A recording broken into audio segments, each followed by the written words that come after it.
2022년 11월 13일 새벽에 미국 아이다호 대학의 대학생 4명이 아파트에서 비참하게 숨졌습니다. 룸메이트 여학생이 범인의 모습을 목격했지만 범인은 이상하게도 그녀를 놓아주었습니다. 그렇게 하여 1층에 사는 총 2명의 소녀가 살아남게 됐습니다. 아이다호 주에서 7년 동안 형사사건이 발생하지 않았기에 곧 사람들의 공포를 불러일으켰는데요. 이로 인해 아이다호 대학은 휴강을 했고 학생들은 기숙사에 있게 되었는데요. 그러다 12월 30일에 경찰은 기적처럼 용의자를 체포하였습니다. 여러분도 무슨 일이 있었는지 알고 싶으시죠? 용의자는 어떻게 체포됐을까요? 다시 현장으로 돌아가 어떻게 된 영문인지 알아보겠습니다. 안녕하세요. 미스터리 수사국입니다. 오늘 소개해드릴 사건은 러시아 모스크바가 아닌 미국 모스크바에서 일어났는데요. 이곳은 아이다호주 북부의 추운 도시이며 미국의 수도 워싱턴주 근처에 위치했습니다. 이곳에는 아이다호 대학 외에도 여러 대학이 있습니다. 모스크바에는 2만 5천여 명의 인구가 있었는데요. 절반 이상이 대학생이었습니다. 이곳은 젊은 학생들이 모여 청춘의 기운으로 가득했습니다. 학생들은 주말마다 다양한 파티를 열곤 했었죠. 4명의 피해자가 바로 아이다호 대학의 학생이었는데 전부 젊고 잘생겼으며 앞날이 창창한 소녀였습니다. 사건 발생하기 몇 시간 전에 켈리 곤살비스는 룸메이트끼리 찍은 사진과 함께 사람들에게 둘러싸인 행운의 소녀라고 게시글을 작성해 SNS에 올렸습니다. 이 사진을 통해 본 사건과 관련된 6명을 알아봅시다. 켈리 곤살비스는 21세로 아이다호 출신으로 교육학과 4학년이었으며 12월에 졸업 예정이었습니다. 메디든 모건 21세 마케팅 전공 멜리와 모건은 같은 고등학교 출신이며 아주 친한 친구였습니다. 그리고 둘은 스타일도 많이 닮았습니다. 다른 2명의 피해자 샤나 캐노들과 이슨 채피는 커플이었습니다. 샤나는 20세에 마케팅 전공의 3학년 학생이며 역시 아이다호 출신이었습니다. 그리고 이슨도 20세였고 스포츠 관광 관리학 전공의 신입생이었습니다. 이슨은 그날 특별히 여자친구 샤나를 찾아 주말을 보내러 갔습니다. 4명의 피해 학생은 전부 아파트의 2층과 3층에서 발견됐습니다. 사실 1층에서도 2명의 학생이 있었는데 다행히 그녀들은 무사했습니다. 그럼 그녀들이 범행을 저지른 것일까요? 잠시 후 분석해 드릴게요. 사건 발생 다음날 2명의 여학생은 2층에서 이승과 그의 여자친구를 발견하였습니다. 그들은 2층 침실에 누워 있었는데요. 날카로운 도구에 찔려 아무리 불러도 깨어나지 못했습니다. 2 여학생은 경찰에 바로 신고하지 않고 친구를 불러 도와달라고 했습니다. 그리고 그들의 친구가 신고를 하였습니다. 경찰이 현장에 도착했을 때 케일라와 메디슨은 각자의 침실에서 숨져 있었습니다. 피해자는 전부 침대에서 참변을 당했는데요. 벽에는 빨간 흔적이 아주 많았습니다. 비참한 현장으로 보아 그들에게 엄청난 징후를 가진 사람만이 할 수 있는 짓 같았습니다. 케일리의 침대에는 날카로운 흉기에 포탄이 남아 있었지만 경찰은 현장에서 문을 부순 흔적도 범행에 사용된 도구도 찾지 못했습니다. 법의학 보고서에 따르면 2 사람은 강제로 성관계를 가진 흔적은 없지만 방어적인 상처는 있었습니다. 사건은 복잡하게 얽혀 있었고 모스크바 경찰서는 이런 사건을 처리해 본 적이 없어 바로 FBI에 신고하였습니다. 마침내 FBI가 사건 수사에 참여해 모든 단서를 정리하기 시작했습니다. 사건이 일어난 곳은 학교가 아니라 학교 밖에 있는 단독 주택이었습니다. 3층짜리 아파트는 경사면에 지어졌는데요. 1층과 2층에 전부 지면으로 통하는 문이 있었습니다. 이곳은 그녀들이 모이는 곳인데요. 여학생들은 종종 남자친구를 초대하여 밤을 보냈습니다. 사무용이 아닌 모임이나 파티를 하는 장소였죠. 조사에 의하면 사건 발생 3개월 전인 2022년 8월 16일에 그녀들은 대낮부터 파티를 시작하였습니다. 경찰은 소음 민원을 받았고 그녀들을 찾아가 주의하라고 경고했습니다. 하지만 경찰이 떠나자 저택 안에는 더 큰 소리가 나기 시작했습니다. 경찰은 다시 저택으로 돌아가 켈리에게 구두로 경고하였습니다. 그러다 2주 후 경찰은 소음 문제로 세 번째로 그녀들의 저택을 방문하였습니다. 또 2022년 9월 1일 저녁 8시 52분에 경찰이 다시 그녀들을 찾아갔는데 그들은 집을 떠나 다른 곳에서 파티를 즐기고 있었으며 정작 그곳에는 다른 사람들이 모여 파티를 즐기고 있었습니다.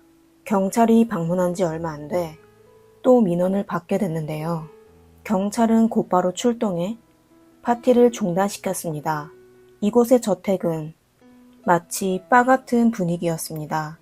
여학생들은 심지어 집을 비울 때에도 문을 잠그지 않아 사람들이 마음대로 드나들 수 있었습니다.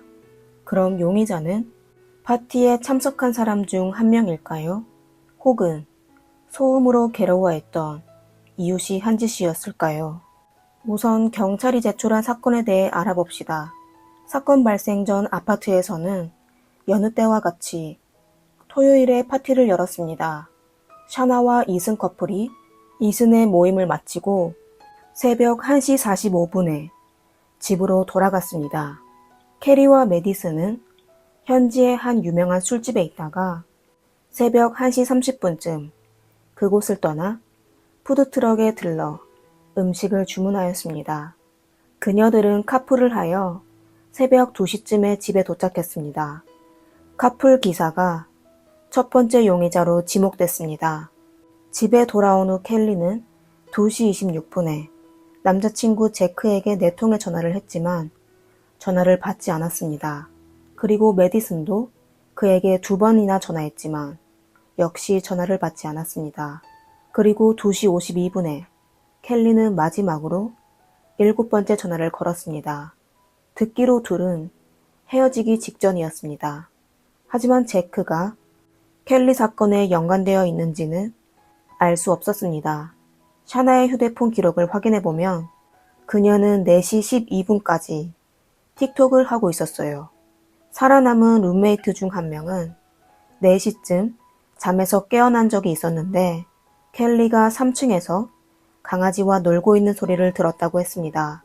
얼마 안 돼 그녀는 샤나의 방에서 우는 듯한 소리와 한 남자가 괜찮아 내가 도와줄게 라고 하는 소리가 들렸다고 진술했습니다.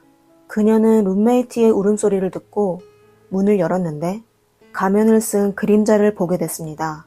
가면을 쓴 남자는 검은 옷을 입고 그녀의 곁을 지났는데 그녀는 그저 놀란 채 멍하니 서 있기만 했습니다. 모르는 남자였습니다. 그리고 범인은 2층으로 올라갔고 그녀는 바로 방 안으로 들어가 방문을 잠궜습니다. 침입자의 키는 약 180cm 정도이며 근육질 몸매는 아니었습니다. 하지만 체격이 아주 크고 눈썹도 아주 두꺼웠습니다. 아주 중요한 단서를 확보했습니다.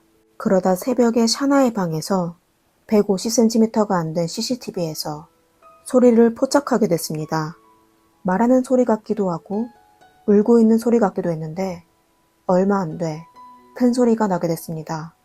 경찰은 사건이 새벽 4시에서 4시 25분 사이에 발생한 거라고 추측하였습니다.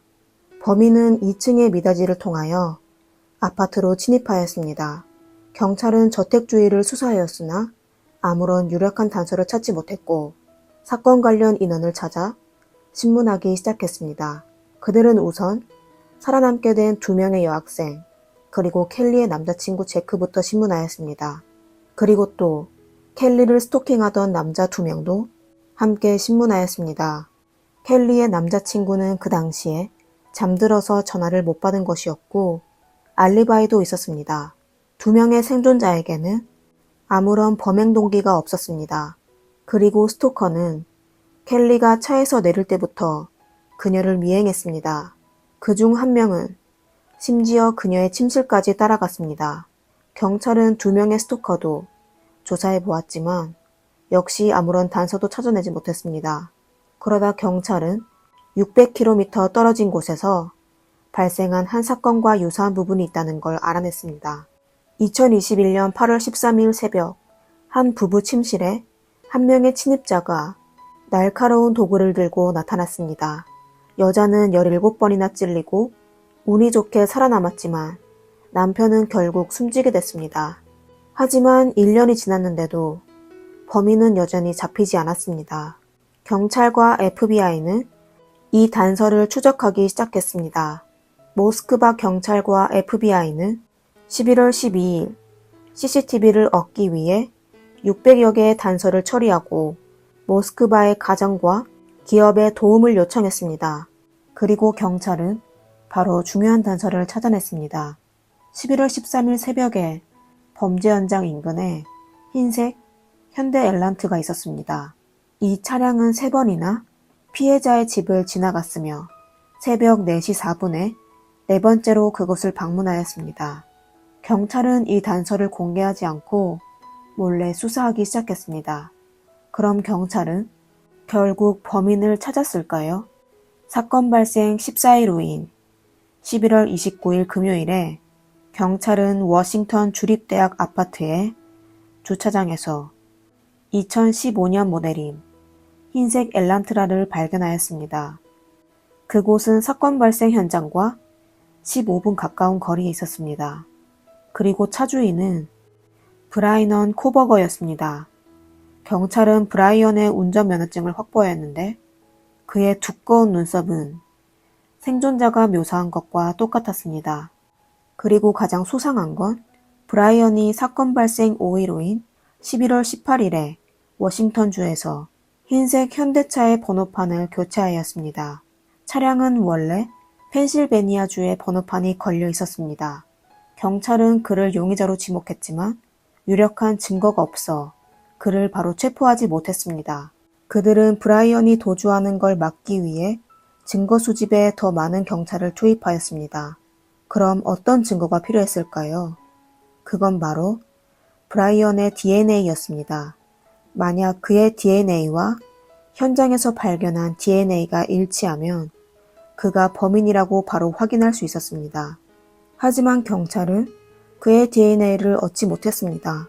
그의 DNA를 확보하는데 왜 그렇게 힘들었을까요? 그의 쓰레기를 가져가서 확인하면 되지 않았을까요? 만약 여러분이 그의 신분과 배경에 대해 알게 되면 아마 큰 충격을 받을 것입니다. 브라이언은 워싱턴 주립대학교의 형사사법과의 박사였으며 조교이기도 했습니다. 한 학생의 말에 의하면 브라이언은 사건 발생 며칠 전 수업에서 법의학자가 어떻게 DNA를 확보하고 검찰이 어떻게 유죄 판결을 내리는지에 대해 토론한 적이 있었다고 했습니다. 그리고 사건 발생 며칠 후 그는 조교의 신분으로 논문을 수정하여 풀먼 경찰서에서 실습할 기회를 얻었다고 했습니다. 사건 발생 당일 그가 1층 생존자를 숨지게 하지 않은 이유는 아마 브라이언의 지나친 자신감 때문이었습니다. 그는 목격자의 증언으로 경찰이 그를 어떻게 할 수 없다는 걸 잘 알고 있었습니다. 하지만 케이스를 두고 간 건 그의 가장 큰 실수였습니다. 그는 케이스에 본인의 DNA가 있다는 걸 알고 있었기 때문에 매우 조심스레 행동했고 경찰은 그의 DNA를 확보하는 데 아주 어려웠는데요. 그러다 경찰이 브라이언의 DNA를 얻기 위해 고군분투하던 찰나에 그들은 흰색 현대 엘란트라가 워싱턴주를 떠나는 걸 알아냈습니다. 브라이언이 감시당하고 있는 걸 눈치채고 도주하려는 것이었을까요? 브라이언은 그의 아버지와 흰색 현대 승용차를 운전하여 인디아나주에서 달리고 있었습니다. 그러다 그들은 과속으로 경고를 받아 차를 세우게 됐습니다. 9분 후 그들은 또 다른 차량과 너무 가까이에서 운전하여 또 인디아나주의 경찰의 제지를 당하게 됐습니다. 브라이언은 아주 침착했습니다. 치안관과 워싱턴주의 경찰은 모두 아이다호 사건의 용의자에 대해 모른다고 했습니다. 그렇다면 이건 브라이언이 일부러 한 짓이었습니다. 그는 아마 경찰이 본인을 조사하고 있는지 확인하고 싶었던 것입니다. 그렇게 FBI는 브라이언의 차를 따라 펜실베니아 집으로 가게 됐습니다. 경찰은 매일 브라이언의 집 근처에서 그의 집에서 배출된 쓰레기를 수거하였습니다. 그러다 12월 27일 화요일에 실험 검사 결과가 나왔는데요. 쓰레기에서 검출된 DNA는 케이스에 있는 DNA와 일치하지 않았습니다. 하지만 두 DNA는 친족 관계였습니다. 그들이 확보한 DNA는 브라이언의 것이 아닌 그의 아버지의 DNA였습니다. 그러다 3일 후인 2022년 12월 30일 금요일 새벽에 브라이언은 펜실베니아 자택에서 체포되었습니다. 아이다호 법원은 나중에 끔찍한 세부 사항이 적힌 법원 문서를 공개했습니다. 피해자의 휴대폰 위치 추적을 보면 그는 범행 전인 8월 초에 최소 12차례 이상 피해자의 집 근처에 나타났었습니다. 하지만 사건 당일 밤 브라이언의 휴대폰은 새벽 2시 47분경 비행기 모드로 바뀌었으며 신호가 사라진 곳은 워싱턴 대학이 있는 풀먼으로 확인됐습니다. 휴대폰은 4시 48분에 다시 연결되었고 그 시점 그는 모스크바 남쪽에서 풀먼으로 돌아가는 길이었습니다. 사건 발생 후 5시간 후인 오전 9시 12분에서 21분 사이에 그는 다시 범죄 현장으로 돌아갔습니다. 아마 두고 간 케이스를 찾아가려고 한 것 같았는데요. 하지만 무슨 이유인지 그는 다시 침실로 들어가지 않았습니다.